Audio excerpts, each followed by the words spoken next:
एक सेठ और सेठानी रोज सत्संग में जाते थे। सेठ जी के घर एक पिंजरे में तोता पाला हुआ था। तोता एक दिन पूछता है कि सेठ जी, आप रोज कहाँ जाते हैं? सेठ जी बोले कि सत्संग में ज्ञान सुनने जाते हैं। तोता कहता है, सेठ जी, संत महात्मा से एक बात पूछना कि मैं आजाद कब होऊंगा? सेठ जी सत्संग खत्म होने के बाद संत से पूछते हैं कि महाराज, हमारे घर जो तोता है उसने पूछा है कि वो आजाद कब होगा। संत जी ऐसा सुनते ही बेहोश होकर गिर जाते हैं। सेठ संत की हालत देखकर चुपचाप वहाँ से निकल जाते हैं। घर आते ही तोता सेठ जी से पूछता है कि सेठ जी, संत ने क्या कहा मेरी आजादी का? सेठ बोले, आजादी का पूछते ही वो बेहोश हो गए। तोता कहता है, कोई बात नहीं सेठ जी, मैं सब समझ गया। दूसरे दिन सेठ जी सत्संग में जाने लगते हैं। तब तोता पिंजरे में जानबूझकर बेहोश होकर गिर जाता है।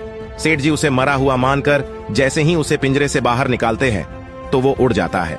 तब संत ने सेठ जी से कहा कि देखो, तुम इतने समय से सत्संग सुनकर भी आज तक सांसारिक मोह माया के पिंजरे में फंसे हुए हो, और उस तोते को देखो, बिना सत्संग में आए मेरा एक इशारा समझकर आजाद हो गया। आप ये कहानी से क्या समझें, कमेंट में बताना।